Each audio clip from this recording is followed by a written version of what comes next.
Here we go on lecture 5, which will be the first of 2 lectures on the painting of the 5 Dynasties period. The long, slow decline of the Tang Dynasty, which I spoke about before, is followed by another period of disunion and disorder, which we call the 5 Dynasties period, 906 to 960. But although it's a minor period in history, it's a great period of painting, to which, as I say, I'm going to deliver 2 lectures. This plus another one, 6, which is going to be on the major landscape masters of the period, works ascribed to them, that is. Well, during this age, there was almost constant warfare in the north, where the 5 dynasties that give the period its name succeeded one another. So we don't have much in the way of painting. Art, yes, tomb art, but not much of paintings from that. On the other hand, in the south, there were 2 states that in some way carried on Tang traditions and were more peaceful, relatively peaceful. One was the so-called Southern Tang, with its capital in Nanjing. And the other was the state of Shu, which is old name for present-day Sichuan, down on the southwest of China. Both of them had prominent painters, especially the Southern Tang in Nanjing. The last ruler of the Southern Tang was a famous person, rightly famous, named Li Yu, or Li Houju. Houju meaning the later ruler, whatever. And he had a number of major painters in his academy. He was a connoisseur. He was actually a famous poet himself. He had various artists. Secular figure painting was carried on under his regime. Bird and flower painting flourished. I won't talk about bird and flower painting until the 10th lecture, but this is an important period for that. He was, as I say, a poet himself, but a calligrapher, connoisseur. After the fall of his dynasty, he was allowed to roam around as a kind of itinerant poet under the new Song dynasty. One of the court artists during his heyday was the artist named Zhou Wanju, who was a follower of Zhou Fang in the Tang. Zhou Fang, painter of women, several works attributed to him we looked at. Well, quite a few paintings are attributed to Zhou Wanju, and I'm not going to show more than one of them. None of them with much evidence, really. We don't have any genuine work yet from any artists of the time.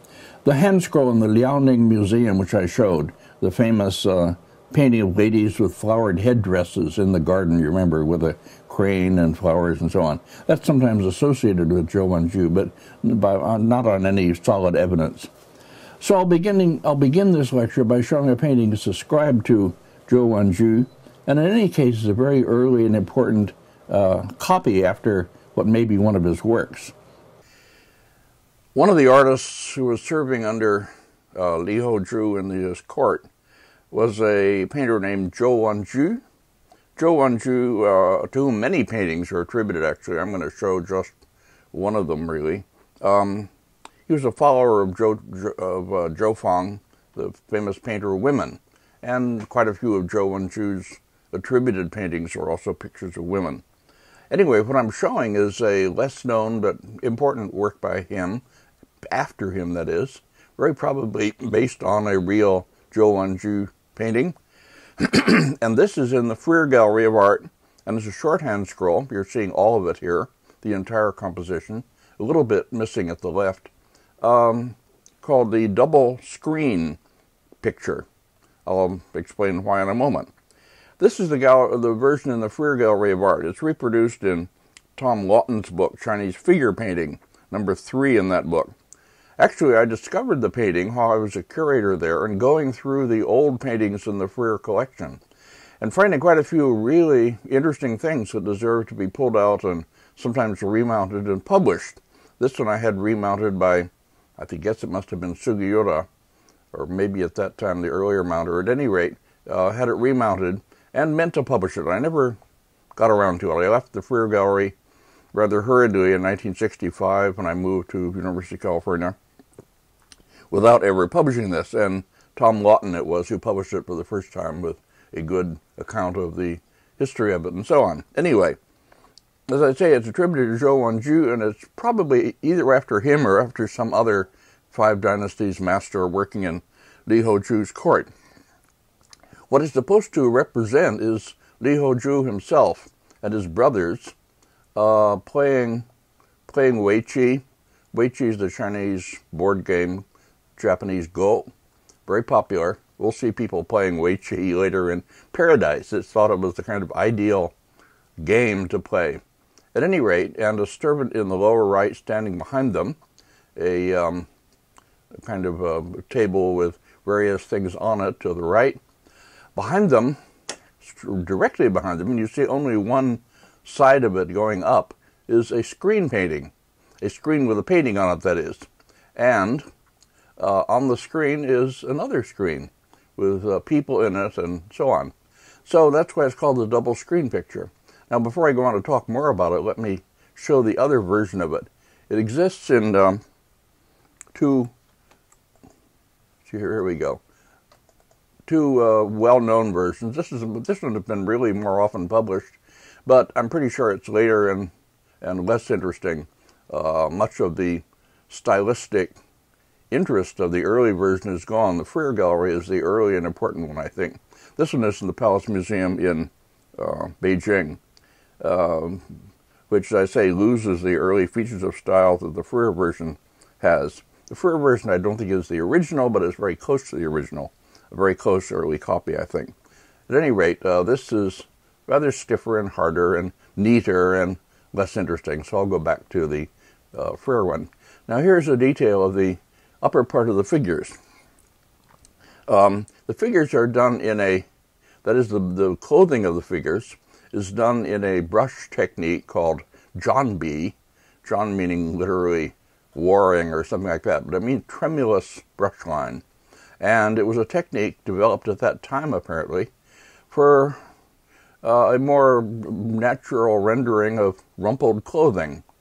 And, well, we see it in several early pictures. There's another one, also attributed to Zhou Wenju in Suren, Volume 3, plate 102.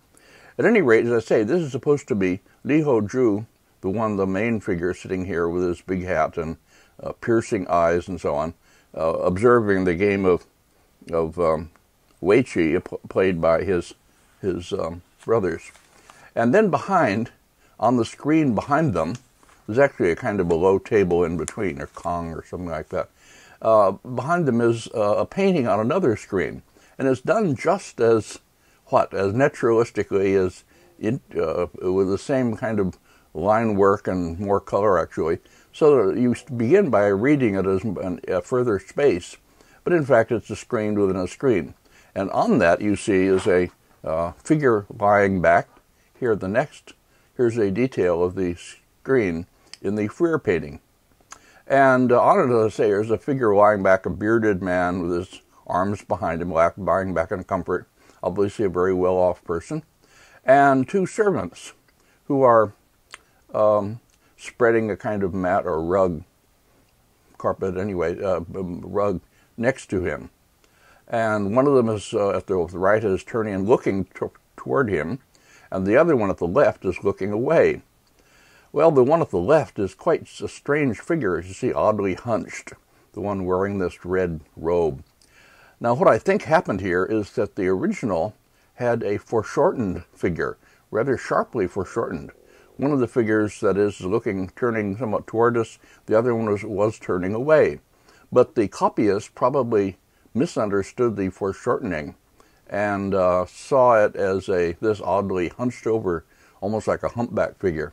Well, okay, that's the feature of the copy. We have to imagine what the original was like. The landscape on this, by the way, often landscapes in old paintings, or would-be old paintings, give away the real date of the copy by being in the wrong style for the purported early style. But the landscape here seems relatively consistent with early date. A very simple landscape of hills in the distance, mountains in the distance, and fog on the main panel. And then to the right, what seems to be a tall tree painted in colors. So at any rate, it's a very important early painting, or early copy of an early painting, which tells us something about Five Dynasties style, in that it represents the kind of effect of a space beyond space. Let me bring back the original and talk again about that. Here we go. Here's the original again. The whole picture. The main space of the picture is fairly simple, and the figures are arranged so as to create their own space around the board, and then the rest of it kind of goes outward like reverberations around them. This we'll see to be common, or fairly common in Five Dynasties compositions. And then beyond them, the furniture establishes space, and of course the screen. But then, mysteriously, another space seems to open within the screen, even though in fact it's flat. Okay, this effect is very interestingly like Five Dynasties compositions and others that I'll show, spaces beyond spaces and so on. The next painting we consider is a longhand scroll, also a copy after a Five Dynasties work, I believe. In this case, it's a painting attributed to an artist named Gu Hongzhong, and it's titled Han Shizai's Night Banquet, or something like The Night Revels of Han Shizai. I'll tell the story in a minute. This is a very famous, many times reproduced painting, popular with everybody. It was owned, actually the scroll was owned in the 1940s, 50s by Zhang Daqian, the famous painter, dealer, forger, etc., whom I've talked about often in these lectures. You can't escape Zhang Daqian if you try to look at early Chinese painting. It was in his collection and published in the volumes that he published in Kyoto, and it was for sale, actually, for a time in the 1940s, maybe 50s. And people like Sherman Lee and Lawrence Sickman should have bought it and didn't. They kicked themselves afterwards for not buying it. And in fact, it was bought back by the Chinese who took it back to China. And it's in the Palace Museum there. Okay. Before I go on, what is the subject? The discussion in the 3,000 Years book, I think, takes the wrong track. This takes it to be an original painting of the time of the Emperor Huizong, that is early 12th century, which is criticizing the southern Tang court of the Li Hozhu for its, flagrant bad behavior. And I think myself that it's more likely to be a copy of a Five Dynasties work, giving the main composition and subject, but with lots of Southern Song, that is 12th or 13th century features in it. We'll talk about that as we go on. Now, it's a long scroll, as I'll say, a little shorter probably than original. Some seems to have been lost. But we have very interesting, elaborate spaces made by the furniture. We don't see any actual walls and floors, but there's a good sense of not only the floor plane, but actually as if there were walls, screens behind, screens separating one scene from another. And we have spaces opening into spaces, the beds, with one at the right and another that I'll show later. Okay, now, going on with the subject. Han Shizai, the main person you see here, seated with a tall cap, seen in profile, seated on this platform here, Kong, sort of middle, a little bit to the right of middle, with a lovely lady beside him. Han Shizai was a high minister under the last emperor of the southern Tang, that is, Li Hozhu. And as this state was nearing its collapse, the conquest by the Song dynasty being imminent, Han Shizai began holding wild parties in his residence, with lots of women entertainers, and a lot of sex going on apparently, and parties for his fellow officials and others. And the emperor, Li Hozhu, heard of this, and arranged for his court artist, Gu Hongzhong, to be hidden in Han's house so that he can observe all this secretly and paint the goings-on of Han Shizai for the emperor to see. Kind of a visual report. Also, it's supposed to have been shown to Han Shizai himself so that he would realize that his dissipation was known. There are various versions of the story, but that's essentially what it is. And here we have the first section of the scroll. This is taken from a reproduction.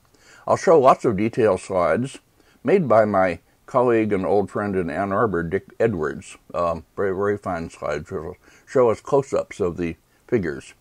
Anyway, here's the first scene. Now let's go on. The next, please.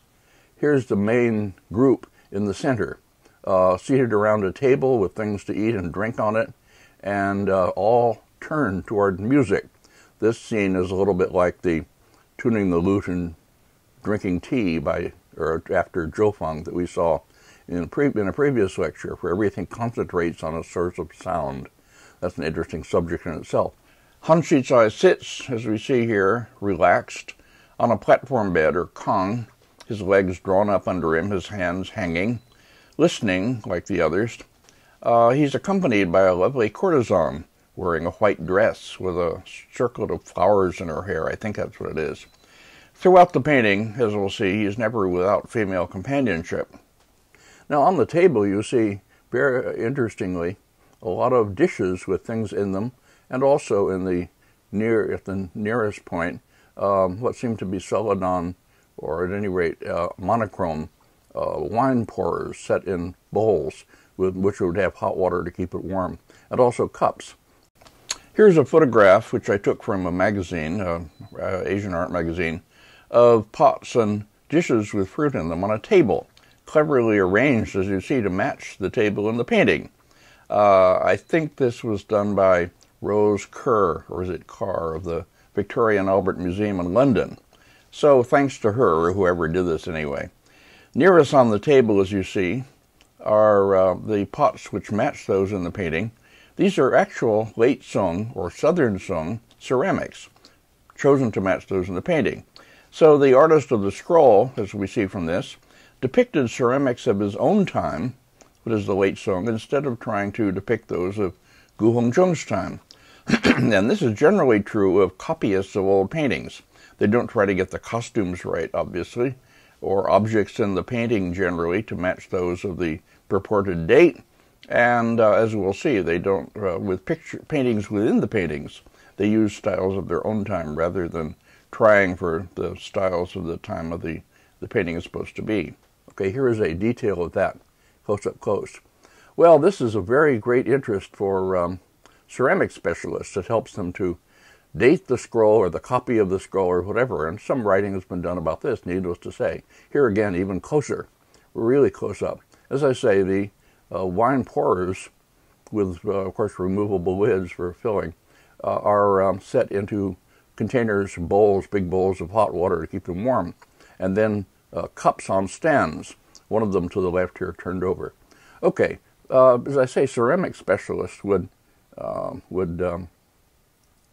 look very hard at these ceramics, but not your old professor. He's looking in the beds. Haha, and what do we see when we look in the bed? The next, please. Okay, here's the bed very close to the beginning of the scroll. Now let me do the art historical thing first. That is to point out that in the bed is a panel set in with a painting, an ink monochrome painting on silk. And that ink monochrome painting is way out of date, anachronistic for the 10th century, of the time of Gu Hongzheng. And it's probably Southern Sung, that is 12th and 13th century. In the 12th and 13th century, in the court, 12th century especially, lots of court copies were made of old paintings in the imperial collection, as this was. I mean, the Gu Hongzheng was in the imperial collection. And this is, I would believe, a court copy made at that time, 12th century or so, after Gu Hongzheng's original. So we have to recognize in it some features that are some late Sung in date, and some features that are early. Now, otherwise, when we shift our art historical attention a bit lower, we see the bedclothes, a big well-filled comforter or quilt or something with designs on it. And then down below, we see the end of a lute, a pipa, sticking out. Well, what is happening here is that one of our beautiful entertainers, who are seen numbers of them throughout the scroll, has taken time out, laid down her lute, and is disporting herself under the bedclothes, but in full view of the people outside. Well, this apparently happened. I remember reading something in writing by Stephen Owen, the great Tong poetry specialist, more than that, but among other things, at Harvard, in which he points out that from literary evidence, sex that was relatively open to the viewers went on in Tong parties. That's interesting. We think of the Chinese as being so highly, modest and so, but not all. Okay, now we go on. Now then, at the other end of that section that I was just showing, here is the source of the sound. Not a palace lady, an entertainer, courtesan, prostitute, if you will, one of the people who were brought in by Han Chi-tsai to entertain at his parties. She is sitting in front of another screen and playing on her lute, and all the people are turned toward her. The high official next to her may be looking at her with more than musical interest, but that is true throughout the painting. We have people looking at each other in very significant ways. On the screen behind her is another painting, again ink monochrome, and again very much of the late Sung period. Could even be later, but I think late Sung is a good date for this painting. We can date it also by such features as the designs and the colors of the costumes worn especially by the ladies, which are very much what we know from late Sung painting. The next, please. Now we go on to the next section. Each section is divided from the next by a screen, and it's as though they were separate spaces. But in fact, they are continuous representation, narration, whatever you call it, in which the same figure, especially Han Chi-tsai, appears in each of the scenes.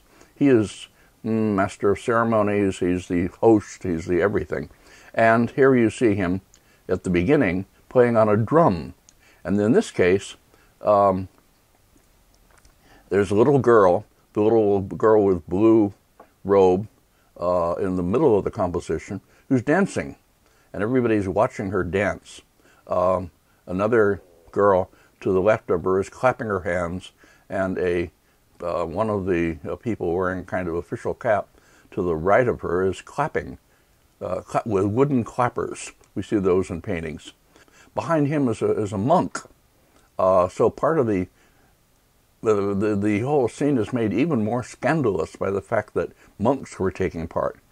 This is very improper indeed. And then there's this red-robed official seated and so on. And then over to the left of this section, this is one long section of the scroll again, taken from a reproduction. We see a serving girl with a tray and another woman with a lute, and then we see another bed. And beyond it, again, Han Chi-tsai will go on to the detail of that. Here we go. Here's that section up close. The bed again is occupied. Again, people having sex under the blanket, but in full view and presumably full hearing of the people around. Here again, we may have two sounds going on. The people in the alcove next to them on the far left, and we'll show in a minute, which include Han Chi-tsai himself again, may very well be able to hear what is going on in the bed. Okay, this is what we only imagine, but the point is that the painting invites this kind of exploration and imagining. It has all these really lurid and interesting little narrative bits tucked into it. We also see a tall candle on a stand here in the center. Okay, next please. Here is the lady with the lute, very beautiful blue long scarf held over her arms, and she's turning to look at this other girl, the little girl who is carrying a tray. A pair of figures again. As I say, the colors and actually the way the women are drawn looks very much like Southern Sung. Late in this course, we'll see Southern Sung paintings, that is 12th, 13th century paintings, court paintings, in which the women are slender like this, and the faces are like this, and the colors are like this. The next, please. And here is the bed. And again, in the far end of the bed and the side of the bed, you see panels with ink monochrome landscapes. The one on the end of the bed seems to be a kind of storm scene, maybe wind-blown branches of trees hanging down from maybe an overhanging branch over a river, and what seem to be fishermen in boats underneath. There's a pillow, by the way, the very hard kind of pillow that the Chinese used. If you've slept in a Chinese old-style hotel, you know exactly what you're up against, or Japanese too, for that matter. Women didn't want to unarrange their hairdos. At any rate, the participants in the sexual whatever going on here are not interested in, don't need a pillow. Okay, the next, and here in the scene just to the left of this, here is Han Chi-tsai, seen again, long-bearded, larger than the other figures, with two lovely court ladies. I keep saying court ladies, I mean courtesans, prostitutes anyway, beside him in this alcove, and he's looking down at another girl, again with this kind of significant look, things passing between them. Meanwhile, they're probably able to hear what is happening in the adjoining bed space. Now, here, the next slide, you see them at the right here with the passage I just showed, a kind of a large Kong or chair, enclosed chair, piece of furniture here. And then there's a screen, green and blue-green in color. This, by the way, has large imperial seals on it. Big seals like this are almost always emperor seals. And then in the next section, here's Han Chi-tsai still again. This time he's seated in a chair, his feet drawn up, slippers below him. Two of the ladies and a girl with a fan waiting on him, looking at him, taking his orders, whatever they may be. And then beyond that, a group of 5 female musicians, all playing flutes. Very beautiful. This is a section that everybody loves, been much copied and imitated by a modern painter and so on. And here we see, here's the next slide, here we see, absolutely at the best, the kind of coloring that is typical of the best of Southern Sung court painting.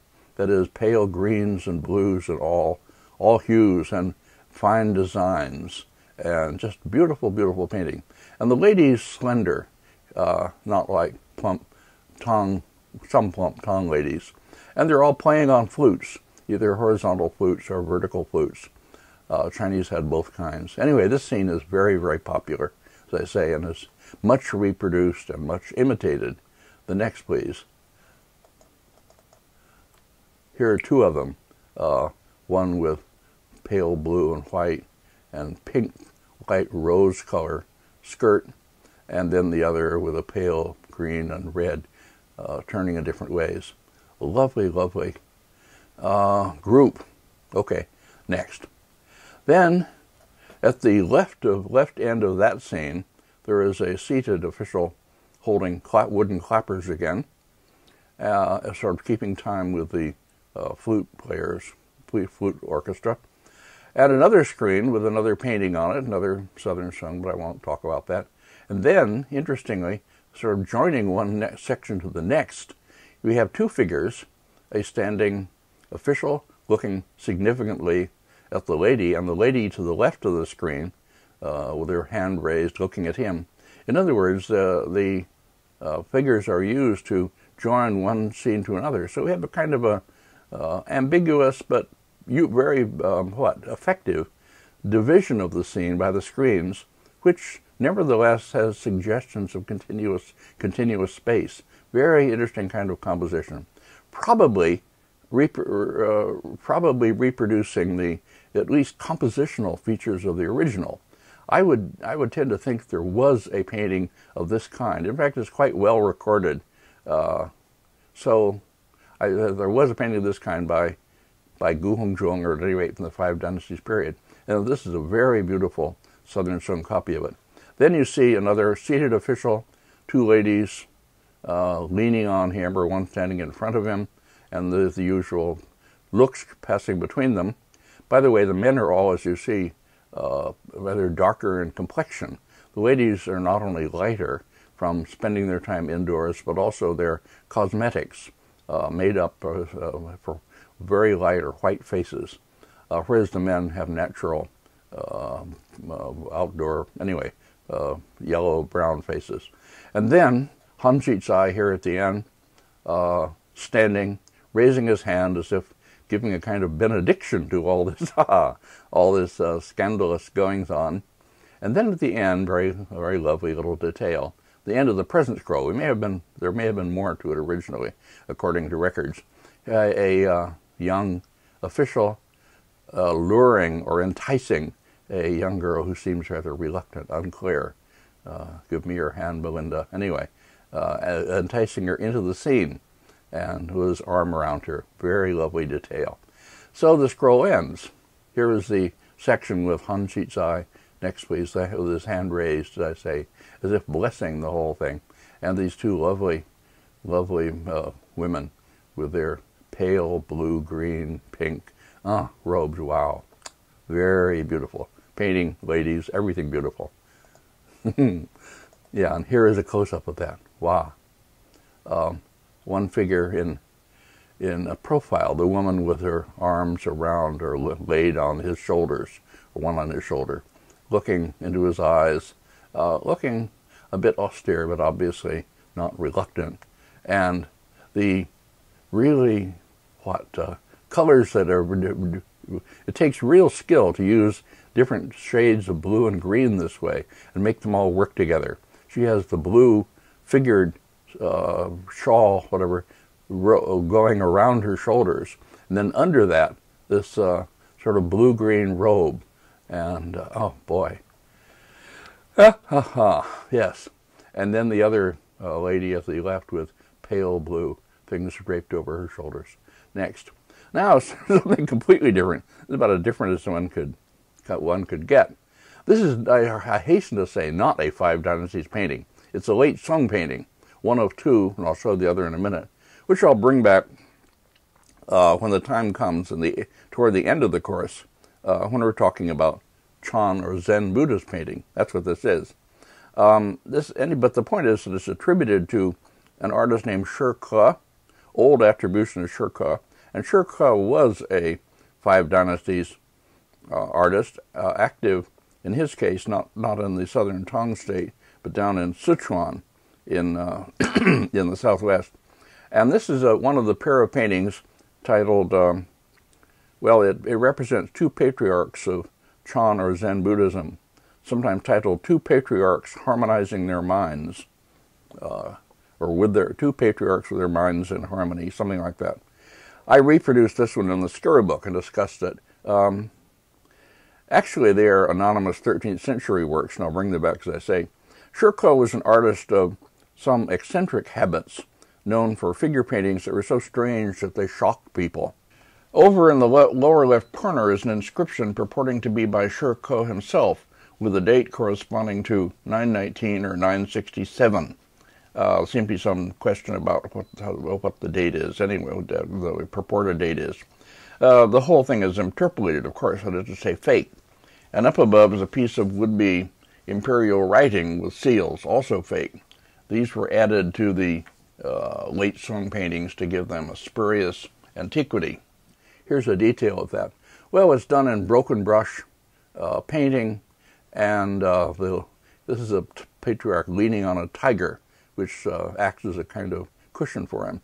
A very interesting, well, satisfied-looking tiger, with rough brushwork also for the fur of the tiger, and generally done in a style which is way out of line with everything we've seen. Now, the reason I put it in here is to point out that even though we don't have anything of Shi Ke, we do know from text. The next, please. Here's the other of the pair, which we can look at as I'm talking. We do know from text of the time that there were styles of painting being used in the Five Dynasties, which were very strange and rough and spontaneous for the time. These were what are called the untrammeled styles. A critic of the time writes, I quote, "In painting, the hardest to achieve is the Yi-Ge class, that is the untrammeled." That's my rendering of Yi, released or untrammeled, something like that. Painting of the Iga may be clumsy in ruling off right angles and arcs. It may despise the fine grinding of colors. But even though the brushwork be simple and abbreviated, the forms are complete, and things are painted with spontaneity." End quote. So already in the late Tang, and certainly in the Five Dynasties, there were painters who would work sometimes while they were drunk, splashing the ink and the colors freely, and turning their splashes marvelously into recognizable paintings. Everybody would sort of gasp with awe when they watched them. Some of this was a kind of performance art. We can read about these, as I say, in text. Now, these were very these figured heavily in a long article by my teacher, Shimada Shujiro Shimada, whom I showed in the first lecture. And I translated this long article and published my English translation in Oriental Art magazine in 3 parts, 1961 to 64. You find it in my bibliography. Well, this was Iga, or the untrammeled style, was a development in critical theory that I'm mostly leaving out here, but I want to just talk about it briefly anyway. Besides the traditional scheme of classification, which divided artists into 3 classes, the divine at the top, the wonderful in the middle, the competent at the lower, that is Shan Miao Nang classes, Pin. Another had to be added to take in artists who didn't fit there, the Iga, or the Ipin, the untrammeled class, which included the ink splashers of the Tang and later, and others others who painted in unusual ways and couldn't be fitted into the established ranking system.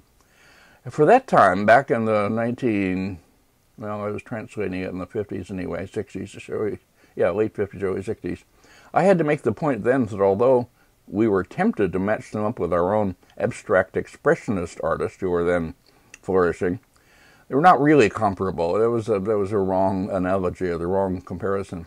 What the Chinese splashers did was to produce, with their ink splashing, some semi-chance configurations, partly chance, partly made, and then turn these into recognizable pictures using brushwork after they had sobered up.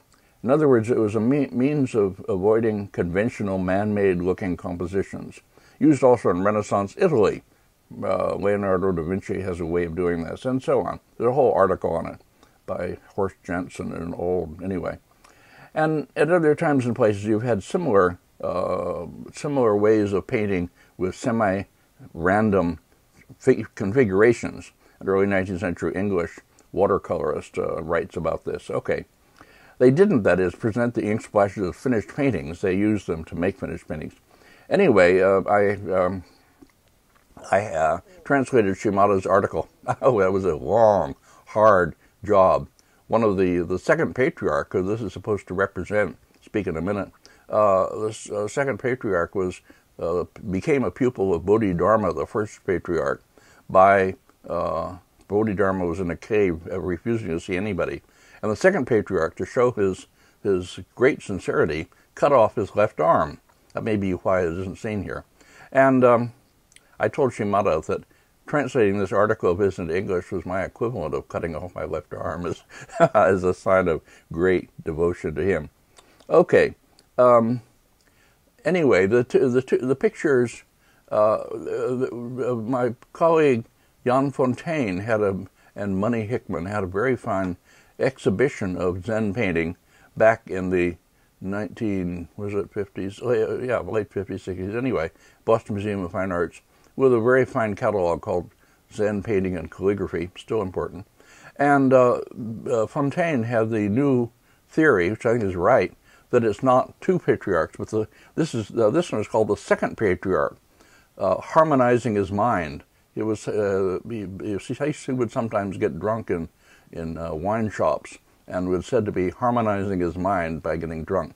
At any rate, that means that the first patriarch, the one we saw before with the tiger, that was another character, a monk who was famous for going around with a tiger. Well, I'll talk about these when we come to this time in the here's the next up close.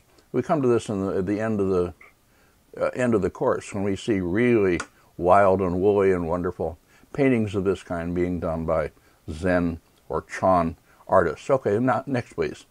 I will put back here to remind you that already in the late Tang, it was possible for a painting like this to be done. So we did have some strange styles. This is the demon I showed in a fragment that was found in Central Asia and can be dated to the maybe 9th century. So it's not so impossible. It gives us some idea of what really was possible. And this kind of painting must have been the kind that the critics could not fit within their normal categories because the artist wasn't even trying to do the conventional thing. So it wasn't either, divine or wonderful or competent in the conventional sense. Okay. There also was an artist, I should say, active in Shu, in the southwest state of Shu in the Five Dynasties period, present-day Sichuan. A Chan monk painter named Guan Xiu, dates 832 to 912, and there's an important series of pictures of Buddhist holy men, or arhats, in the Japanese imperial household collection attributed to him, reproduced everywhere, surrounding everybody. I'm not treating those. They're important, but for whatever reason I'm leaving them out. Now we go on. Here is a very fine painting in the Metropolitan Museum of Art, part of the same group that included a painting attributed to one of the early artists. So I won't go into that. But anyway, an important group of paintings that are a promised gift from a benefactor named Oscar Tong. And this is a painting, formerly C.C. Wang, titled Ladies in the Palace. And it's a copy after another, maybe Southern Song copy, after an important early composition. There's a very fine article about this by Maxwell Hearn, Mike Hearn, which was published in the volume called Along the Riverbank, devoted to this promised gift. And anyway, so these are pictures from the Metropolitan Museum of Art. They're not my photographs. But this is an important painting, as I say, in preserving at least an old composition. And as you see, it's architecture. It's a palace, but arranged so that you're able to see into different parts of the palace, as though it's the old up equals back convention, but rearranged so that you can actually look into the rooms if they're open. And I'll show the details moving upward in that way. In the next, here's the banquet being arranged down here as a lower part, with ladies all around and servants. Palace ladies looking very much like they're out of Zhoufang paintings. That is, the style is Tang, and there may have been an old Tang painting behind it, or maybe Five Dynasties anyway. I'm sort of guessing it could be something like Five Dynasties. Then as you move upward, the woman here at the top holding something red rolled up, and a servant beside her are waiting for something to happen, somebody to come through the gate. Preparations are being made. And then up above, here, this one, you see another scene.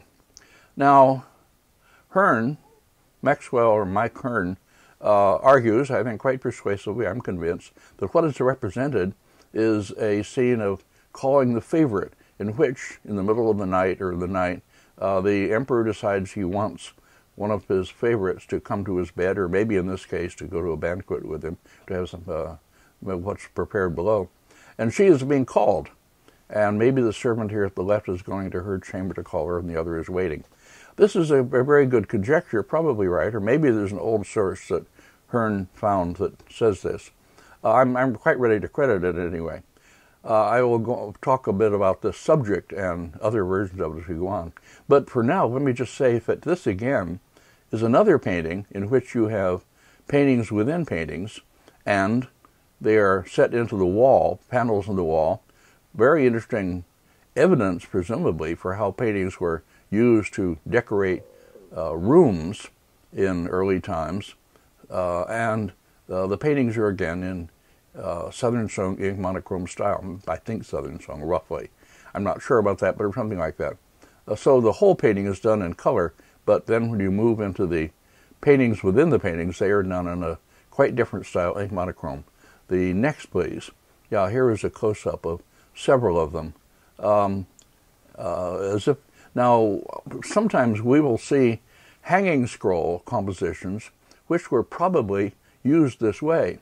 And in other words, when they were taken off the wall and mounted as hanging scrolls, which of course is the only way they can be preserved, they often look incomplete. And I'll show several paintings later that are of that type. And we'll say it may have been part of a series or of a screen or something. And we know from records also that landscapes by great masters are often in a series of 6 or more, a dozen or whatever, panels. Okay, next please. And here's still another, further to the right of that, with the panels set in. So this is another painting where the actual date of the copy seems to be revealed by the paintings within the paintings. Okay, now Hearn, as I say, identifies this subject as summoning the favorite concubine, and I think it seems quite right to me. Now I remember when they acquired this, I said to him, I was living at that time, I think, at Princeton, and we talked anyway. I remember telling him that if he wanted to acquire the other 2 versions of this subject that were known to me, that they were both in New York as it happened. One of them, which we'll see in a minute, was an album leaf about to be auctioned at one of the big auction houses there, and the Met could have bought it if they wanted. I don't know who got it, but it is a very fine Southern sung album leaf. And the other, which is also owned by the same Oscar Tong, was a painting by an 18th century artist named Yuan Zhang. So I want to go off here on one of my side tracks, as I will call them, talking about the subject, calling the palace favorite. Okay, next please. Here is a fan-shaped album leaf that is mounted originally on a flat fan with radiating split bamboo spines holding it out. Anyway, all of that I'll show one sometime. And they're taken off the fan eventually and mounted as album leaves for preservation. This is anyway a fan-shaped leaf. Whether it was actually ever used as a fan is a question. But as you see, it shows buildings in the palace compound, and in the upper left, a group of palace ladies, Southern sung ladies, slim and looking, and I won't make the point, but they were sort of like the ladies in the Gu Hongcheng painting. And they are holding musical instruments, and they're ready to accompany this palace favorite when she goes to join the emperor. Down below at the right, you look through the window of the palace building, small palace building, you see her in bed, and she is being roused by a palace lady and told, okay, your time has come with me. And then another lady at the window just to the left of that, leaning out and speaking to a girl servant who's over here by a flowering bush, picking flowers, which they will carry and which the favorite concubine will put in her hair. So, very lovely little picture with the same kind of narrative behind it, from the probably 12th century Academy, something like that. So 12th century Academy style. Now the other one, which I want to show and speak about, and this I say is a sidetrack really, but just to show, I'm trying to show a certain kind of composition where you have to really pay attention to what's going on in the picture.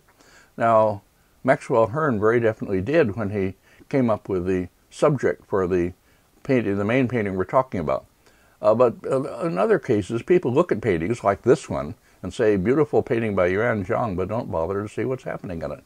Okay, this is a painting by an artist named Yuan Zhang, Qing Dynasty artist working in Yangzhou, and it's dated 1693, which means it's a fairly early work of Yuan Zhang. He was active into the 1730s, 40s, something like that anyway. It's owned, as I say, by the same Oscar Tong. I had it photographed recently for a book that I'm publishing in a short time. Actually, it was owned by a Hong Kong collector-dealer named Wang Namping, and I had every chance to buy it, and I didn't. I kicked myself for that. Wonderful painting. But at any rate, it will be owned by the Met, presumably. Okay, here's the whole painting. Now we can look at this and we say, all right, a palace by a lake in the evening. The sky indicates evening. A band of fog drifting across a lake, and then on the far side of the lake, what seems to be another palace building behind a wall, and then on the upper left, some kind of something going on with a boat. Okay, very interesting. Then we go on to the next painting. If you don't do that, if you start really looking, then you start finding what really is happening, and that's what I want to do. I like Yuanzhang very much, and often in his paintings you have stories, things that are happening, and if you look hard, you find them. Now here the palace closer up, the foreground palace, the lake and some ducks over on the right side, and you see there are lights in the palace. It's night, but somehow people are holding lanterns, so something is going on. Very beautiful architectural drawing. As you move closer in, next please, you see two servants in a doorway, one of them holding a lamp, and then another lamp in another window further down to the left here. By the way, the drawing, the extraordinary architectural drawing of all the bracketing under the eaves and all the railings and, oh my goodness, everything. The next please. Architectural drawing is really quite fine. It's remarkable. He's an artist who was kind of scorned as low-class and hard-working and old-fashioned. He imitated Sung styles and so on. So he's way out of fashion with what's going on in Yangzhou. And what you're supposed to be admiring and looking at are paintings of bamboo and orchids by, anyway, never mind. The 8 so-called in Yangzhou strange masters. But Yuanzhang is actually a much more interesting painter than people think.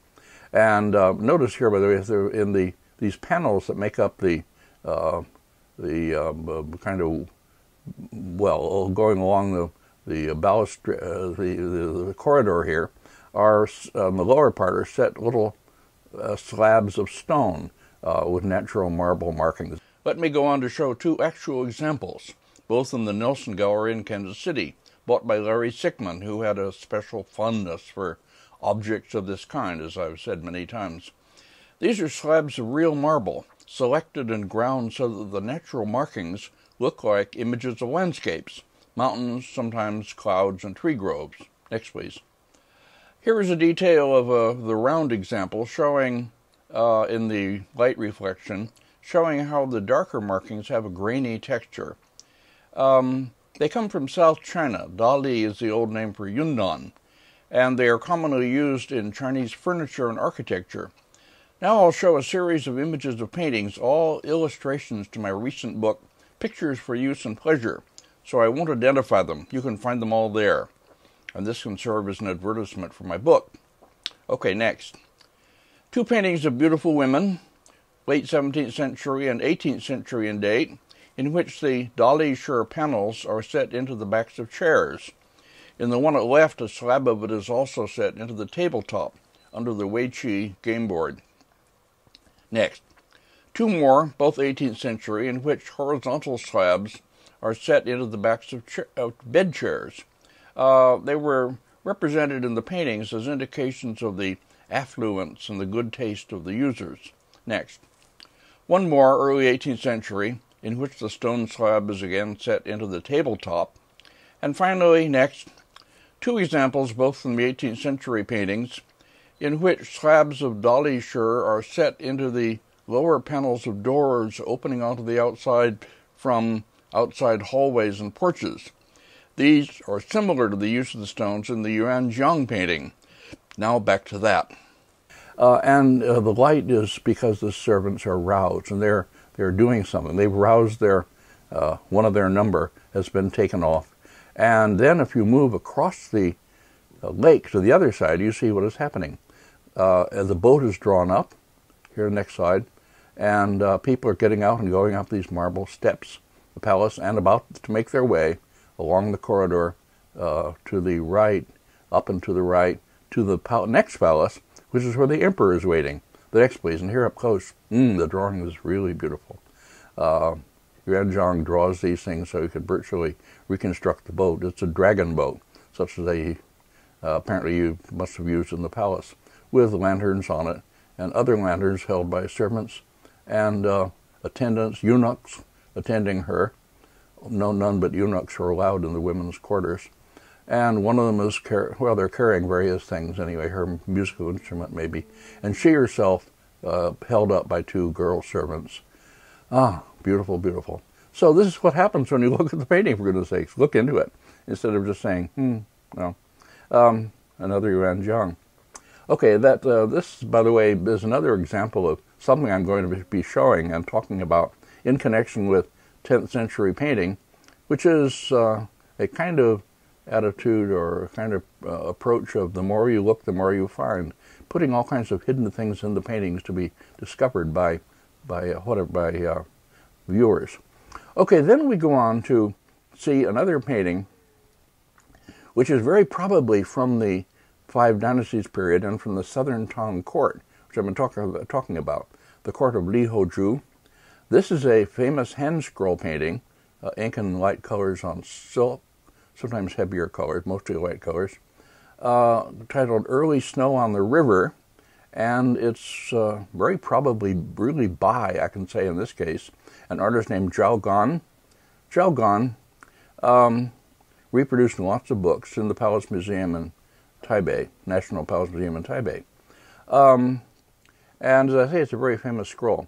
At the very beginning of the scroll, there's a title probably by an early emperor. Anyway, the scroll has a wonderful pedigree. It represents fishermen on the river. It's not signed, but there are very early things crediting it to him. I reproduced a section of it I'll talk about in my old Skira book, and I quoted a writer of the early 12th century catalog, the Shren He Huapu, who writes this, quote, "Even though you may be among all the petty distractions of court or marketplace, you have only to look at it to be transported at once to the river," end quote. He's talking about a Zhao Gan painting, maybe this painting. That is to say, it's an evocative painting. It's a painting that makes you feel as if you were there, that tells you what you would see if you were there. Now, way back, when we talked about Sung Bing's essay, we talked about the painting that substitutes for the real thing and supplies you with the visual experiences you would have, or something very like them, if you were really there. And paintings that make you feel cold because they are wintry and make you shiver and so on. Well, that's what this is. An extremely evocative, extremely informative painting. That is to say, we learn a lot about the lives of fishermen on the river in winter from looking at this painting. In the first section, we see across the river some fishermen and reeds and so on, and a big seal at the lower right, which is an important, seal. Then in the next section, next please, a fishing boat in the upper left and reeds, old trees, trees showing the effect of winter, by the way. The leafy trees are bare for the most part, or almost bare, and so on. And in the lower left, a merchant or a richer man, somebody who's not a denizen there, but passing through on a donkey. We'll see the people who are with him in just a moment. Yes, let's go on to the next one.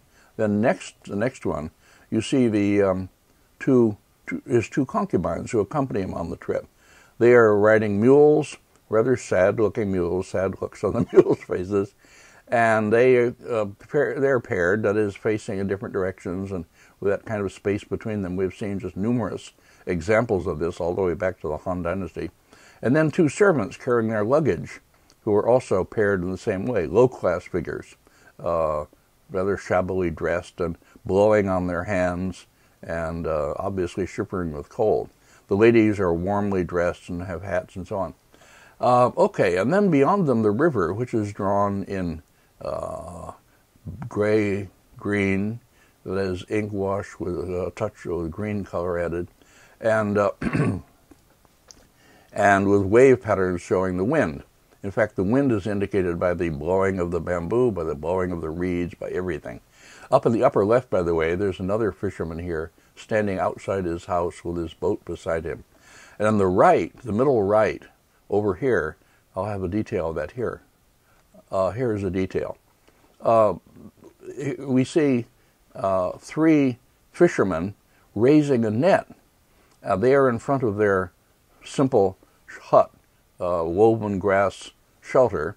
Behind them, reeds or grass blowing in different directions as the wind blows across them. Very effective and moving. Scattered over the whole painting, by the way, is a kind of scatter of white, which is the snow falling. You see the snow also on trees and elsewhere. And we read of artists who are able to blow through a tube to produce this. There are different ways to do it, or spatter with a brush, different ways. Now, what they are operating is an apparatus for raising the net, It has a, the net is held at four corners by presumably long bamboo poles, and then the whole thing is raised on by a kind of rope, which passes over a raised pair of poles here, attached at the bottom. Anyway, and they, by pulling on that rope, they're able to raise the net and with the fish in it. That is, they lower it, they wait for the fish to come in, and they raise it. That's how they catch their fish. Okay, so the painting tells us a lot of things about the lives of the fishermen and how they fish and everything else, as though, as I say, you were there and able to really investigate. So it really works extremely well in just the way the 12th century catalog says it will. The next speed, please. Here's I'm not showing all the sections, but I'll show most of them anyway. Two fishermen down on the left with another kind of net. Some fishermen in boats up above, a pair of boats, willow tree blown, a scatter of white, and so on. I remember this was in the Chinese Art Treasures exhibition. And I remember Alexander Soper, very great, famous art historian teaching at Institutes of Fine Arts and elsewhere. And I talked about him in the first lecture. Alex Soper asking me, Jim, why is this such an important painting? Doesn't look all that great to me, or something like that. Well, it's not a painting that is very strong compositionally. And I found it rather hard to answer his question, except to try to stammer out some kind of account of why I think it's a very fine painting that would answer his question.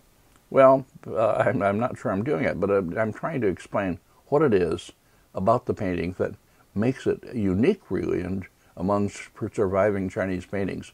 It seems to be, as I say, a genuine 10th century work. The next, please. Here, two people in a in a boat, and another one raising the net or getting fish out of it, probably with another kind of net, taking the fish out of the raised net. And back in the far in the top, you see more fishermen and all the rest. The horizon is well up above the top of the scroll, so you're actually looking very closely and carefully, and close up, as it were, as if you were somehow making your way along the river and able to see things. This is as though, in our time, we would think you'd had binoculars or a telescope. We're observing all this very closely. The old tree here with snow on it, and with nearly all the leaves or tendrils, is probably a willow tree. Only a few darkened and still left. The next. Here, another fisherman with his net, a large seal in the upper part. That is Emperor Huizong. No, it isn't. It probably, anyway, it's Qing seal. But written next to it by the Emperor Huizong, apparently in his hand anyway, Shunpin Shang, I guess it's his, meaning the top class in the divine class, top grade. Each of the classes was divided into 3, so it was a 9-grade system. And he was putting this in the very top, and which it deserves, I think. This is a wonderful, wonderful painting. Okay, the whole space of the painting occupied mostly by this gray-green river, wind-ruffled river, and things spaced out across this space. There's something Tong about that. If I had showed more Tong compositions, things at Dunhuang and so on, we would have seen that Tong painters like to scatter their interesting places across a wide area. Over at the left here is a kind of fish trap, through which the fish are driven through this space in the middle into another net. And as we look at the next one, we see the people who are waiting to take the fish out of the trap. And these are 2 young fishermen in the lower right here, huddled in their hut, built up on poles over the water, shivering with cold, very scantily dressed, their boat down below. And then beyond, in the upper left, you see a boat going by. And from the bright colors you see inside, you can guess that these are well-off people, merchants, travelers, something, being poled by boatmen and making their way along the river. So you have very clear distinction of social economic class. They wouldn't call it that. They wouldn't use any such heavy terms, but it's what's happening. The artist makes it clear there are people who live there and people who move through. And this we'll see is a very pervasive theme in landscape painting generally, through the Sung Dynasty also. A very clear distinction between the people who live in a place and the people who are moving through it as travelers. Okay, the next, please. Here's a detail. I had this in my Skira book. This is the section I reproduced with these two young fishermen huddling, and their net raising apparatus in front of them. If they pull on the rope, the net will raise and so on, and their boat down below, drawn in, well, you see, very clear three-dimensional way. The land masses are painted in rather heavier gray-green, as if they have sort of some kind of vegetation on the top, and then you see the reeds and the water ruffled. The next. Then toward the end of the scroll here,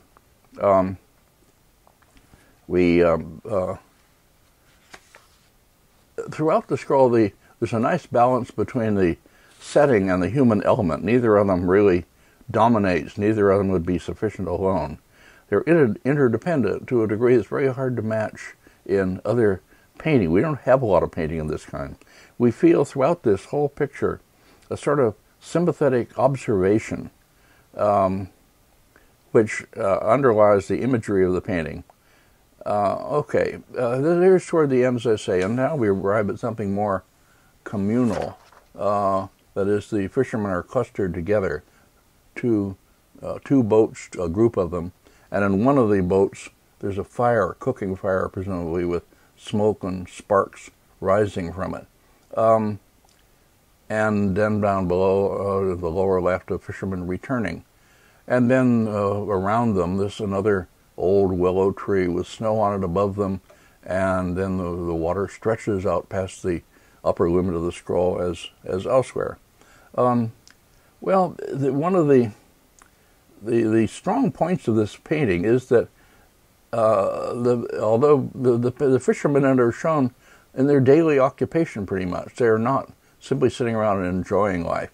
In later paintings of fishermen, in the Yuan dynasty, fishing becomes something that the elegant gentleman enjoys when he's not in his official duties. And in later painting, in the Ming and Qing, fishermen are seen most often as enjoying a kind of ideal life in nature, enjoying convivial gatherings on the shore, drinking, and leading the kind of ideal life that has no real relationship to the real life of a fisherman. I've used the term pastoral. They serve the same kind of function as pastoral imagery does in Europe, as a kind of imagined, simple life away from the contaminating world and so on. But nobody in later times is interested in the kind of themes that Zhao Gan gives us here. Okay, then here is the very end of the scroll, showing that scene with the, as I say, the fire in the boat, the smoke rising, sparks. You could talk about realism if you want to. I mean, they've gone a long, long way toward being able to represent things as you would see them, much more accurately than earlier painters. I could talk about that in a sort of Gombrich way.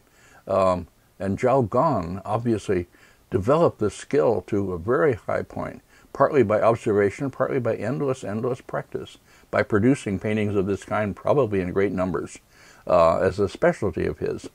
Okay, enough of that. Wonderful painting. And then in the section to be the mounting silk, afterwards yellow and white, you see the seals of important collectors and imperial and other. Here's the seal again saying Zhunyu Zhongbi, to be treasured among the myriad jades, seal of the 12th century Jin Emperor. Okay, end of the scroll. From here on, this lecture is going to roughly follow The argument that I make in an article I published in 1980, and that was based on a paper I presented at an international conference on sinology held at the Academia Sinica in Taipei the year before. Now, this text is accessible still on my website, CLP, Cahill Lectures and Papers, number 190. You can download that with illustrations. It was titled Some Aspects of 10th Century Painting as Seen in 3 recently published works. But I wasn't able to do it with so many illustrations I can now, so it's going to be very different in a way. Now, on the screen, and I'll leave it here for a while I talk, is a painting that was found in a 10th century tomb, and I'll talk about that in just a moment, and about the painting and show another one. But I began this article by noting that when we try to understand the great development of Chinese landscape painting in the 10th century, typically we start out by looking at the works attributed to the 5 great masters of that period, artists named Jing Hao and Guantong, Dung Yuan and Zhu Li Cheng. My next lecture, Lecture 6, will be about paintings attributed to them. Anyway, we start out looking at the paintings that are ascribed to these 5 great masters, and we end up, I think, contemplating a lot of works that are really later in date. We don't have any reliable works by any of these. Maybe works that can be tentatively said to be maybe of that period, but nothing reliably by any one of them. Instead, I proposed, what would happen if we looked at some paintings that are reliably of the period, the 5 dynasties, that seem not so much to anticipate the future, so much as to represent a culmination and maybe termination of a long period leading up to this time. And then I developed my argument accordingly. And I found in these works a fascination that was never to be equaled afterwards with creating intricate spatial schemes, spaces beyond spaces. I've already talked about that in the double screen painting and the Gu Hongzheng, Han Xizai's Night Banquet, and so on. Places to be probed visually in a way that will reward such exploration. I suspect that the Han Xizai picture in the original, which we don't have, offered such enticements to explore, even more than the painting does now, and that the double screen picture had that kind of effect. And certainly the Zhao Gan scroll still encourages it. It doesn't have hidden spaces, but it certainly encourages you to look and find more and more and more. I refer to the invitations that this kind of painting offers, which would never be done again with the same success, as the more you look, the more you find. And that's sort of the theme of what follows. Okay, what we're looking at is an anonymous painting from the Liao dynasty. This painting, I'll talk about Liao again toward the end of this lecture. This painting, which represents a Taoist retreat in the mountains, a hanging scroll that was found in a Liao dynasty tomb near Shenyang in the northeast, and is kept in the Liaoning Museum. It can be dated to somewhere around 950 to 980 or something like that. The subject of the landscape is not entirely clear from the publication of it, but to most of us when we saw this painting in our 1977 delegation trip. But Wai Gam Ho, who was along, I've spoken often of him, Wai Gam Ho recognized it immediately as a Taoist paradise, that is the mythical place where a person, a man, goes upon death, if he's fortunate, that is, and goes to go like going to heaven. And let's see then, here, let's go back to this.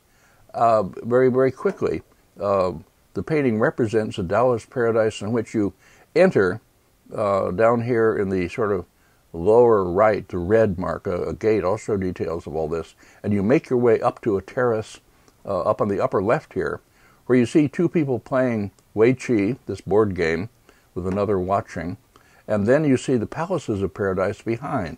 Well, I'll show details of all this, and you have to follow the whole going in, making your way up, enjoying it, and then sort of moving around behind the mountain, a whole kind of route that's laid out for you by the artist. Okay, now the subject, as I say, was identified immediately by Wai Gam, and then later I found other examples of it from a later time, which sort of bore out what he said. Now here, the next please. This is a woodblock print after a design by an artist named Ding Yunpeng. The Yunpeng is in a seal here on the left. And it represents very much the same kind of scene. It's taken from a book of ink cake designs. That is, ink cakes, a solid, which you rub to make ink. And a early 17th century maker of ink cakes, a Chung family, put out this book, 1604, Chung Shi Mo Yuan, Garden of Ink Cakes, and got Ding Wenpeng and others to do pictures for it, which were designs that were impressed on his ink cakes, presumably. Okay, now here you see this in this woodblock print, you see the same scene essentially. Here is a single figure, without an attendant that is, making a way across a plank bridge over a stream and into a pine forest, then through a kind of tunnel-like passage to come out, presumably, up here on the upper right, where you see two figures that are sitting at a game board and another watching on a terrace. And then above that, and to the left, you see the palaces of paradise, where all the immortals live when they come to the Taoist paradise. And then beyond that, you see mountains. Okay, it's very much the same composition as the other. Then, just as it happened, another version of the same, essentially the same design, same subject, turned up at an auction of the time. And I was able to photograph it and make details. It's a little painting, fairly small, can't have been more than a foot or so wide, and maybe 17th century in date or a little bit earlier, doesn't matter. It must have been preserved in Japan because the Japanese use this kind of bright gold design brocades to mount paintings that are not especially prestigious or high class or whatever anyway. And this is a later version of the same subject. Two figures down here, one of them sort of pointing the way to the other. I'll have details in a minute. And they again pass through trees, pine trees and others. Lots of clouds around, clouds of paradise. And then they make their way by a passage not seen up to a terrace here in the upper right, here with a railing. And here again, two figures playing Wei Qi. And then above, the palaces of paradise. The next, let's go on with detail. Here close up. Well, this is a late example of the blue and green style. We saw the beginnings of that, or a form of it, in the Tang Dynasty, in the works, the Emperor Ming Huang's Journey to Shu, and the landscape attributed to Zhang Ziqian. By this time, that is probably 17th century, maybe 18th, it's become a very formal way of painting in an archaistic style. And it's used for auspicious pictures like this, and all kinds of others that are auspicious or archaistic paintings. The hard-edged clouds, of course, are very old-fashioned by this time. They had mastered long ago the way of representing believable space. This is not a very important painting, but it does show, and I think this is important, how a pictorial structure can be transmitted over the centuries without a lot of change, especially one that has a quasi-religious function like this one. Just as we were about to post this lecture as finished, someone wrote me about a painting her parents had acquired 30 years ago, sending photographs asking my opinion of it. It has a fake signature of the famous Ming master Tang Lin and fake imperial seals. It's really by some minor 18th century artist, I think. But interestingly, it's another example of more or less the same theme. The entrance in lower right into a kind of cave passage. Next, please. A place where the new arrival joins others in entering the palaces of paradise, or so I believe them to be. And next, please. Up above, the terrace with two people seated at a table, with another watching. Except that here, the Wei Qi board has been replaced by things to eat and drink. Somebody should do a serious study of these pictures and try to find out what their purpose and use was. To wish people longevity and a safe entry into paradise, something like that, I would assume. Okay, that's it. Now, here's the painting again, and this is a slide made from the original. I should point out here that the heavy blue and green colors associated with paradise scenes are here limited to the distant peaks in middle right and upper left, and some blue color in the upper left. This artist prefers to do most of his painting, that is, in ink monochrome. Now you enter the scroll at the bottom between land masses that are kind of concave. You can see them here. And then between groups of pine trees. And then make your way back to the sort of middle distance, a little bit below. And then you see what I'll have in the next detail. The detail. Now here we are up close. And you see the man, the recently deceased, who's making his way into paradise, accompanied here by two servants. One of them carrying a long thing, maybe a chin, a musical instrument, the other carrying a jug of wine, so he'll be well fixed in paradise. And here you see beyond him a kind of entry hall to make an opening onto, or going toward a stairway that makes its way up to the proper terraces and palaces of paradise. And here you see already the painting of the landscape around it. This is extremely valuable to us for showing 10th century landscape painting. The artist is able to, using this technique of shading with rather indistinct brush strokes. It's not yet a system of repeated strokes, so-called zun, or texture strokes. It's just rough, loose brush strokes which shade from one contour to another. And by this means, he's also able to create concave forms, which we saw already something like it in the Biwa painting from Shōsō-in on the Tang Dynasty. That is concavities and bluffs, or overhanging bluffs. Okay, and he goes between these into this entryway. Here is the figure of the man up close. The man always the larger figure, wearing a cap, carrying a cane, indicating his age, and the two servants, one of them with a huge wine gourd, pot really, of some kind, and the other carrying, as I say, what probably is going to be a chin or a musical instrument. That's all he needs in paradise. His other needs will be taken care of. Next, please. Here is one of the landscape masses, the earth masses, seen up close. And as I say, this is very valuable for showing us reliably what five dynasties, how mountain forms and earth banks and such were painted in the five dynasties. This was, as I say, before the development of texture stroke system. But it's very effective in shaping the forms and giving them volume and giving them a certain tangible surface, a certain texture. The rock, and the two of them here pushing in different directions here in the foreground, and ink washes to take us back. Okay, the next please. Then as you move upward in this picture, what we see in the lower right is the roof of this entry hall. And then, so we're moving upward. We're not seeing the stairway by which he climbs to the upper part, but we're seeing the railing. It appears, a little bit of it appears red. You can see it. See, the red stands out in this otherwise largely ink monochrome landscape.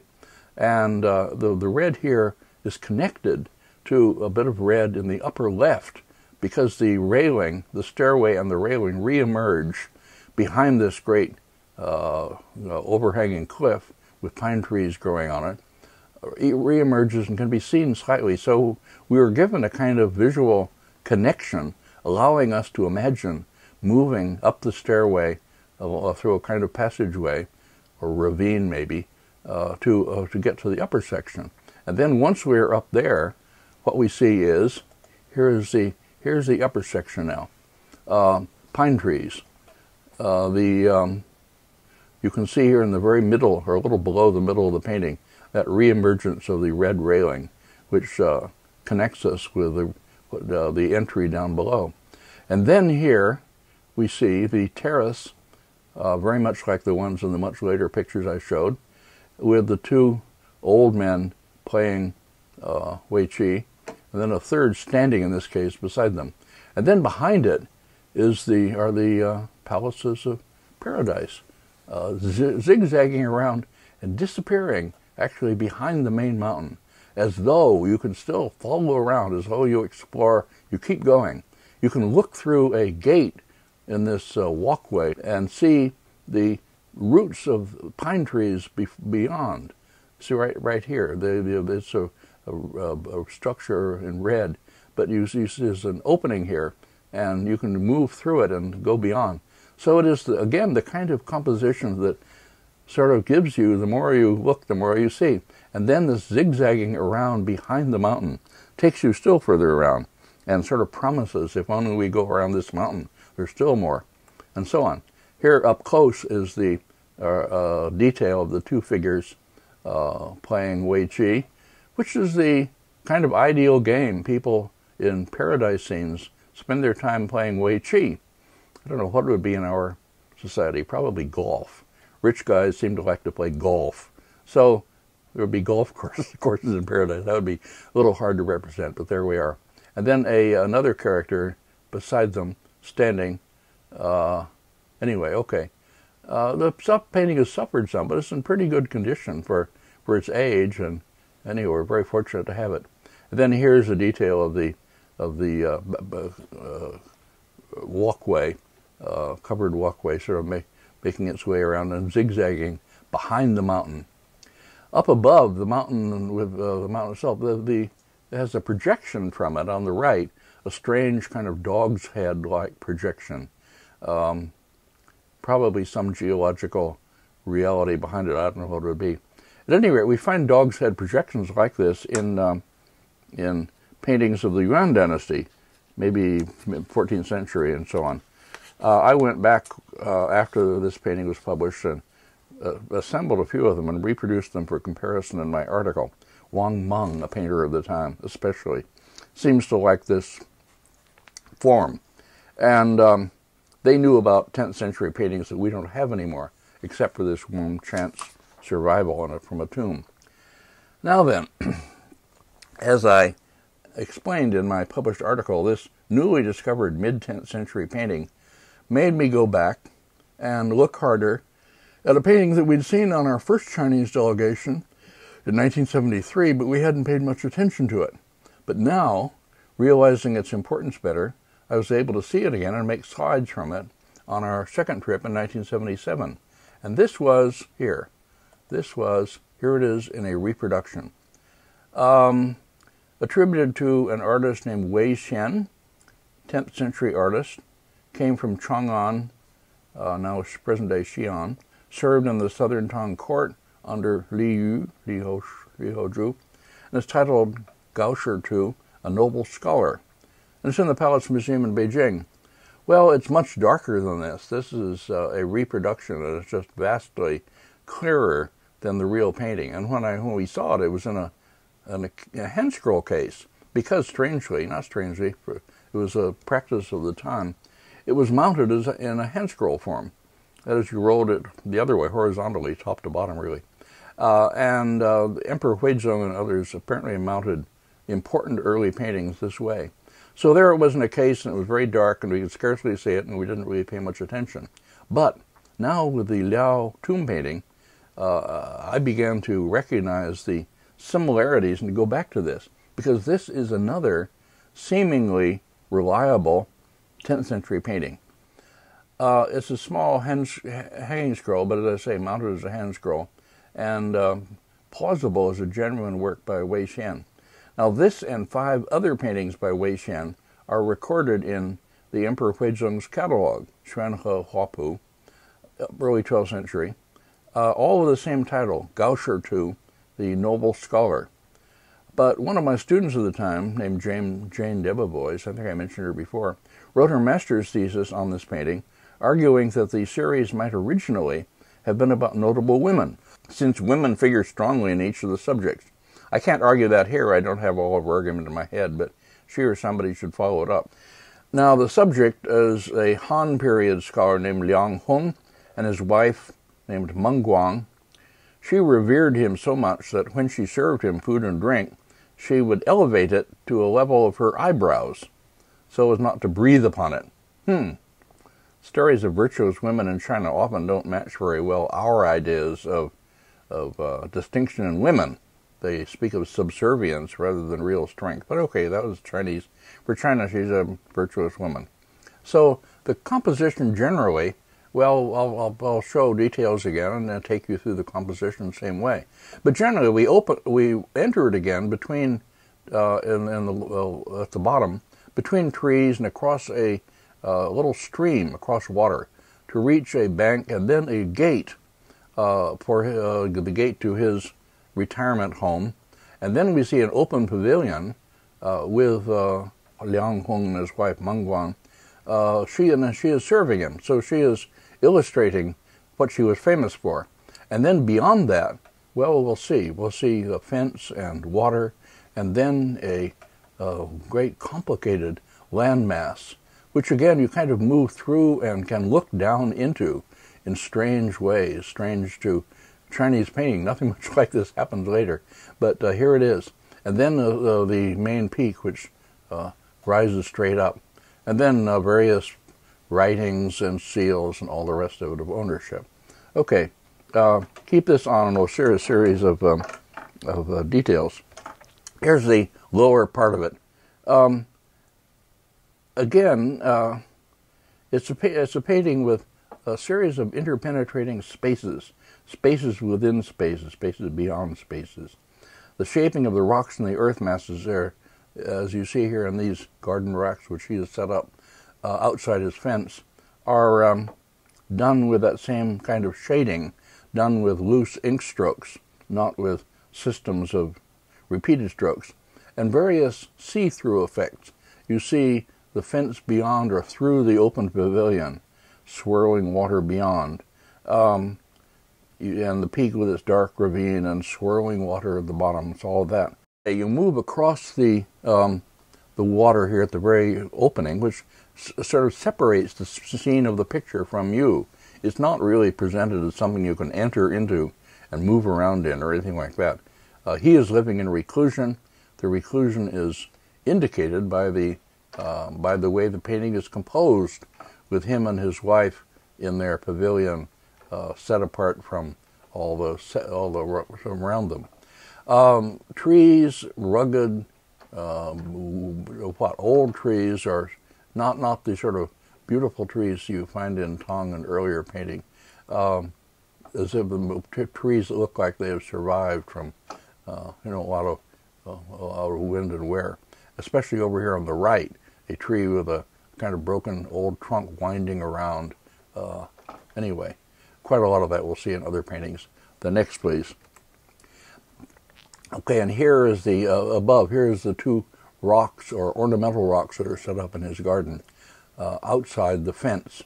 And then you have a bamboo or whatever reed woven fence, and then you see the pavilion up above. Okay, here is the very center of the picture. The picture is arranged, that is, as a central space, in fact defined by the two figures facing each other in the traditional way, the man and his wife. And then that space kind of echoed by the space around them in the pavilion. And that in turn echoed by rocks and a fence here seen through the pavilion, and another one in the foreground, and then spaces beyond that with water, and then spaces and so on. So you explore the painting in that way, all the interpenetrating spaces of the picture. Here are the two figures. It's not a great slide, but you see it, with her raising the tray up above, and he is seated at his desk, and he's reading a scroll, and he's looking very studious. Okay, so they are acting out their proper roles. This may, as I say, have been, according to his Shenhe catalog, it was one of a series of paintings that he did on this theme, of which one very happily happens to survive. And I think it very likely is the real thing. Okay, next. Now, then moving up beyond that, through the walls of through the open pavilion, we see a fence through which we can see water. And that water continues to the base of the main mountain. And here at the base of the main mountain is a kind of ravine, another overhanging landmass, like the ones we saw in the Liao tomb painting. And we can seem to go back into that. And it's as though we can lean over and look down into these mysterious spaces. We explore, we explore, we explore. Here's the whole lower part of the mountain. In the next slide, please. And it's really very well worked out, because it invites you to move around the painting, looking into things, and seeming to show more and more as you move. More you look, the more you see, and so on. and the dark crevice which continues up onto the peak. Here it is close up with trees around it. The mountain forms quite powerfully shaped by strokes that are loose but have direction. That is, the direction of the ink strokes somewhat defines the direction your eye moves over the surface. That's a very important effect of this kind of painting. Later we will have, as I say, the development of texture stroke systems to serve the same function. But we'll often see dark clefts with waterfalls and such. The next. And here is still closer. Yes, here you can see the brushwork and the strokes. The contours not very much emphasized, rather soft, natural for the time, naturalistic painting, well-shaped forms, trees distinguished but not so unnaturally as they were in early painting. The next. And then here's the peak rising up straight beyond. Well, anyway, a very, very important painting. Now, as we'll see, this kind of landscape composition is not followed up in the decades and the centuries that follow.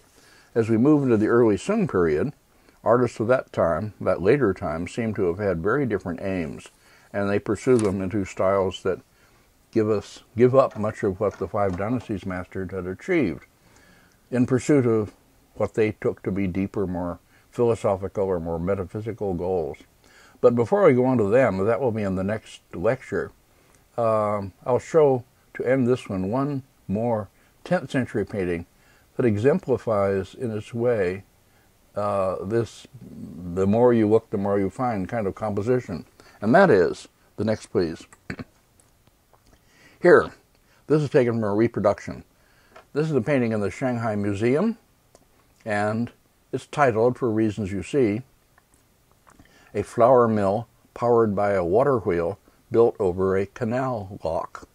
Okay, that is what the painting is about, and we'll see all the details. The water wheel, the flour mill, and all the industry that has taken place around it. This is an extraordinary painting in the Shanghai Museum now. It's very dark. This is taken from a reproduction. You can't see it. If you see the original, you can't see it as much as this. This is one of the two really great works of architectural painting with figures that are preserved in China. The other is the more famous Qingming Shanghetu, Spring Festival on the River, a Sung work of which I'll speak later, but I'm not going to talk about that one at length, as I will this one. Now, the Shanghai Museum people who showed us this when I first saw it in China told us that when they remounted it, they found an incomplete signature somewhere over here on the left edge. It was not the signature of Wei Shen, to whom this, I didn't say that, but this picture has been attributed to the same Wei Shen who painted the Gao Shitu, the noble scholar, that we just looked at length. This signature was not Wei Shen at all, and that attribution can be forgotten. But it was Zhang something. They couldn't read the given name, Zhang blank. So it's essentially an anonymous work, probably of the, well, it's attributed to the 10th century, but more likely maybe, to the early Sung. Yeah, 10th century, but not Five Dynasties as much as early Sung. A young scholar named Heping Liu, who teaches at Wellesley College, once my student at Yale, went on later to Yale for the PhD. He dates it convincingly to the early Sung period, probably the 970s to 980s, on the historical evidence from recorded information. The early Sung emperors sponsored water milling and the establishment of a water mill agency, and he published this an article in Art Bulletin for December 2002, which you can look at. At any rate, he's been working on scenes of commerce and industry, technology, in early Sung mainly. Anyway, he's done that very seriously, and I'm not going to follow up that aspect of the painting, all these historical and technological things that can be written about it. I'm simply going to talk about the style and the complex spatial systems and so on. This can also be used for writing about technology, the system of gears and the water wheel and all the rest of it. Joseph Needham and his great project for the science and civilization of China made much of this very properly. But all these things I won't do. Now I'm going to show a series of detailed slides starting mainly up here in the upper left, where we see the manager of the whole operation sitting at his desk and meeting people and taking records and so on. And then I'll show a series of details of the main part here with the water wheel and up above the flour mill, grinding the flour.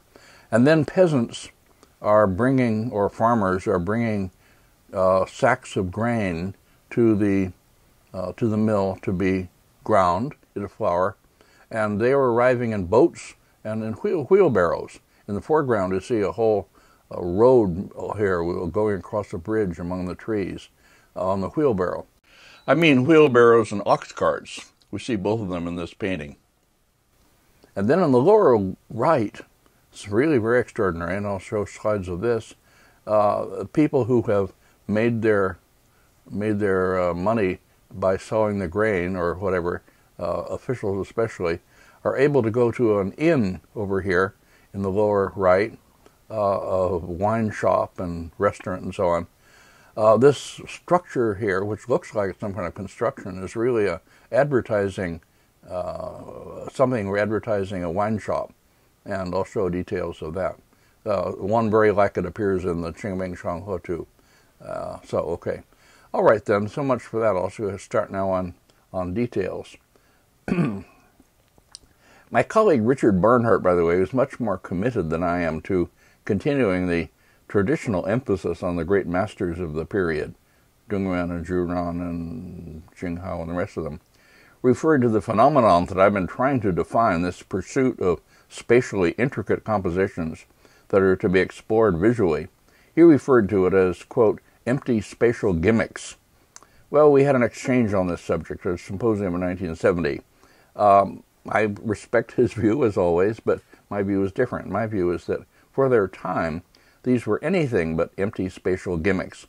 They represented the culmination of centuries of the artist's growing sophistication in rendering space, interpenetrating spaces, intricate spatial systems. This was not to last, as I say, into the great age of landscape painting in the early Song. The purposes of the major masters of that period are really very different. But we can recognize this, nevertheless, the paintings of this kind as preserving, in works actually of the period, an important and fascinating, technically high-level development, which we should be aware of in looking at paintings ascribed to the 10th century. Here is the upper left corner, where we see the official sent by the government, presumably, government official, seated at his desk, wearing a robe, official's cap, looking large and so on.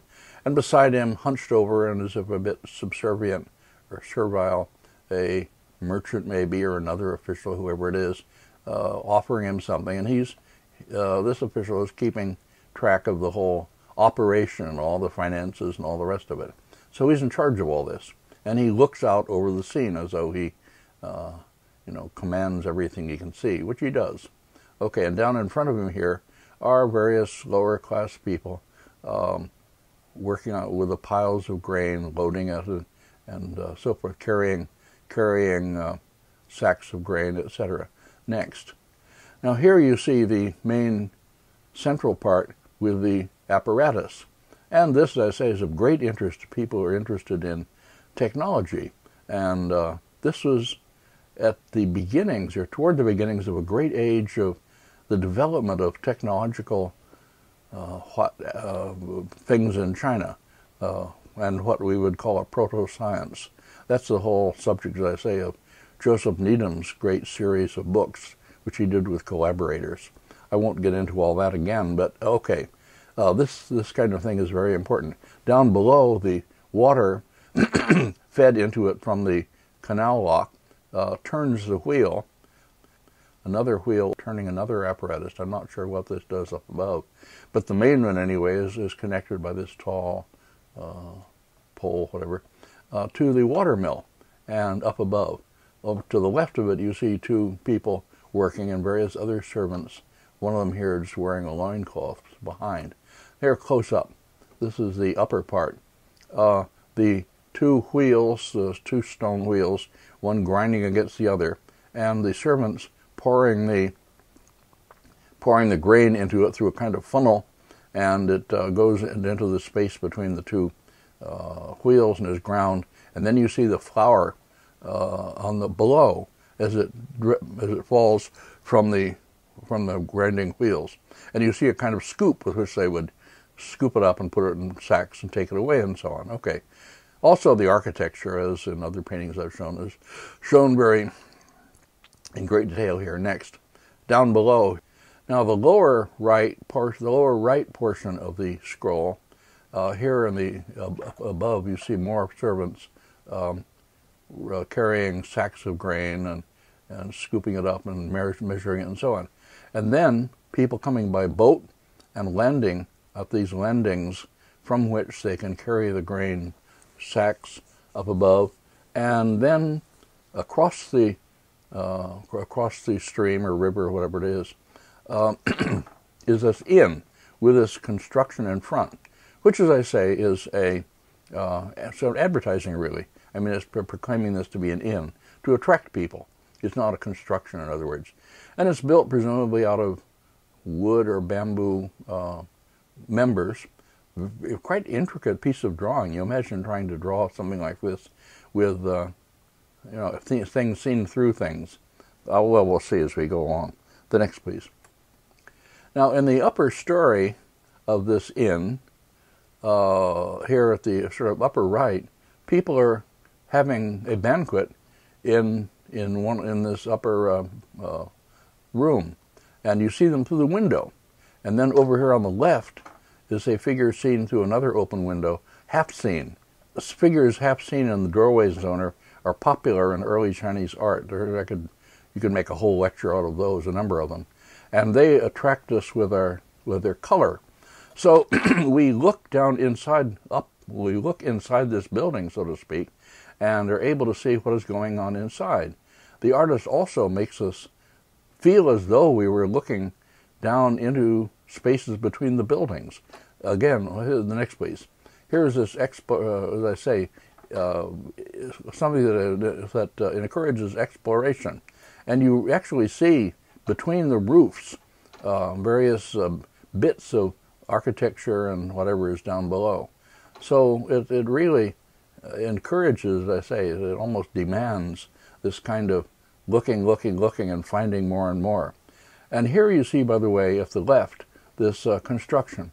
Well, as I've said many times, you have to imagine that all this done in a system where you can't really correct. There's a certain amount of overlapping here. I mean, the artist sometimes doesn't bother to continue lines across other lines, but mostly it's distinct. And in the very second lecture rather, I showed already in the Han Dynasty the device of having nearer things drawn in heavier line and further things in lighter line. And here you see it, marvelously used to give space to this intricate structure. The further side drawn in notably lighter line. By the way, on the far side, there's a flag hanging there saying wine, or new wine, or something like that, advertising. So you actually look through this intricate structure, intricately drawn, with all the parts of it tied together with little string or ropes or whatever, and you see this flag advertising it. And then, okay, the next, please. Down below, as I mentioned, one could do a study of Chinese barrows, wheelbarrows, barrows of various kinds for carrying things, just from this painting. And there's an ox here who presumably pulls one of them. The one nearest to us here has on it what seem to be backpack frames, which people can use then to carry the heavy loads of of grain to the mill. Okay, the next, the last slide for this this extraordinary painting. Here is the opening, the entrance to the inn, and in addition to this tall ornamental structure outside, there is a screen which is always set up in front of doorways like this, keep evil spirits from coming in, whatever. So you have to walk around this screen to get in. And you look down between the screen and the wall of the entrance to the inn, and you see a servant half cut off here, wearing a cap. You see, sort of looking around the thing as if sort of inviting you in. Well, most extraordinary of all, you look further and you find that you can look across the room to the further wall, and you see two scrolls of calligraphy hanging there on the further wall. My God, this is amazing.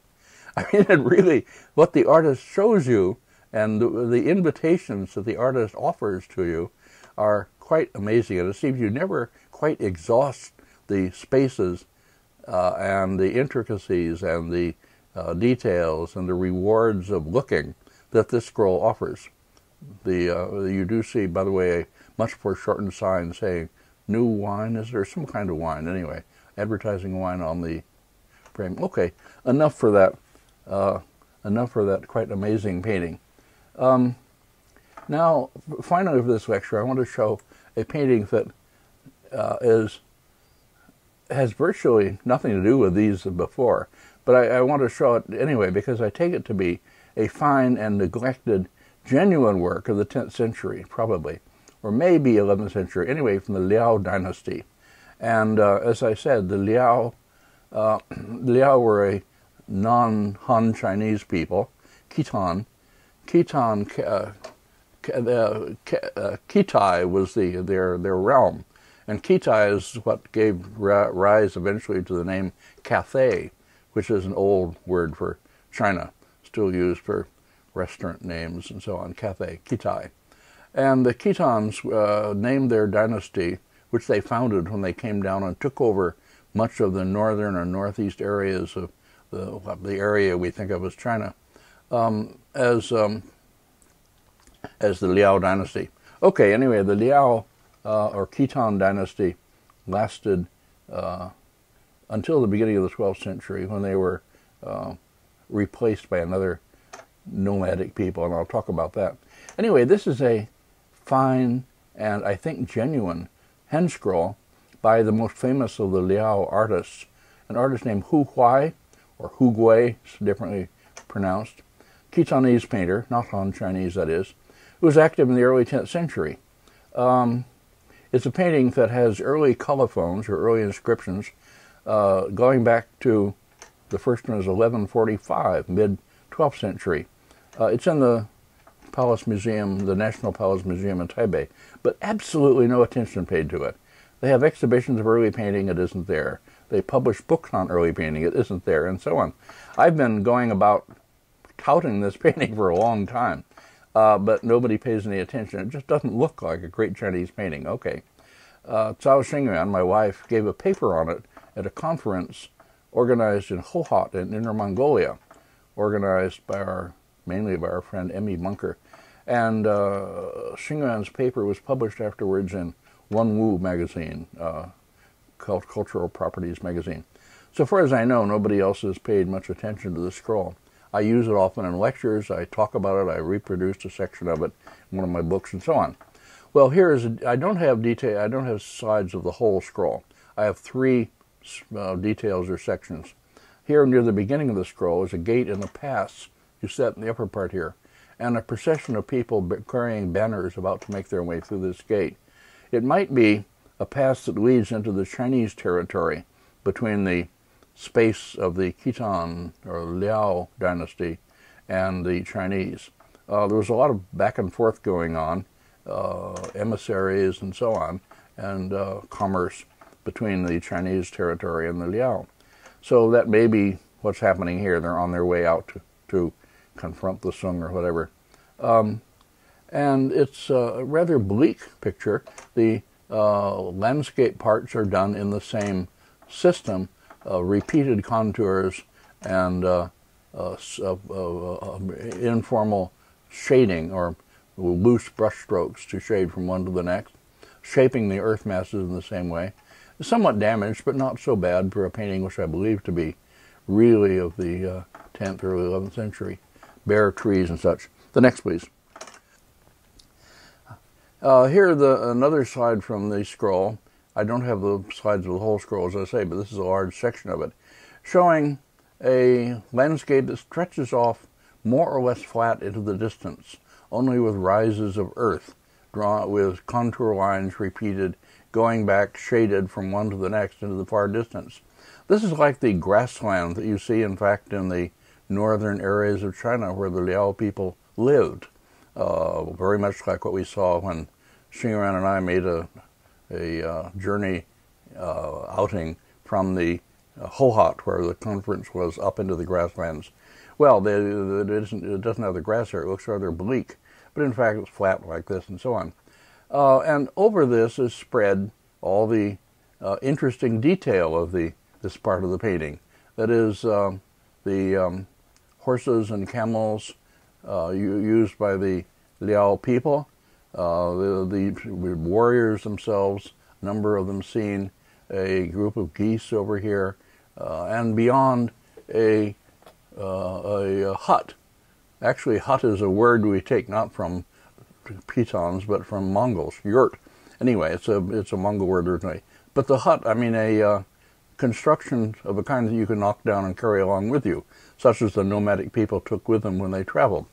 And anyway, spread across the landscape, all these details, much as they might be in a Tang painting. We have things sort of like this from Dunhuang and other Tang compositions. It's interesting also that the contour lines overlap some of the figures. They are seen in part over the tops of these lines. This is another Tang feature. I've seen some Tang attributed paintings. While the Liao people were very proud of continuing Tang traditions in their art and culture, traditions that had been dropped elsewhere. They considered themselves, that is, to be the real heirs to the Tang dynasty. So anyway, this is the main part of the scroll. Very strange and not like other Chinese paintings that we have of the time, and looking rather bleak like the landscape, but also probably bleak to the people who look at the scroll, most of them. And then finally, next slide please. Here are the last slide of this lecture, with a earth mass, or a kind of rocky mass, rising from the plain in the middle distance, shaped again and with ink strokes. And then a pair of camels here in the lower right, paired, one facing in, one out. We see this kind of pairing often in Tang and Tang-like compositions. And then two warriors lying on the ground with a banner or a flag up there. Xingran found in the painting details that could only be matched, actually, in the objects that have been found in recent excavations of Liao tombs. There's been a lot of excavating of Liao tombs, hundreds of them in the north. Many of them looted, some of them with producing paintings like the two we saw earlier in this lecture.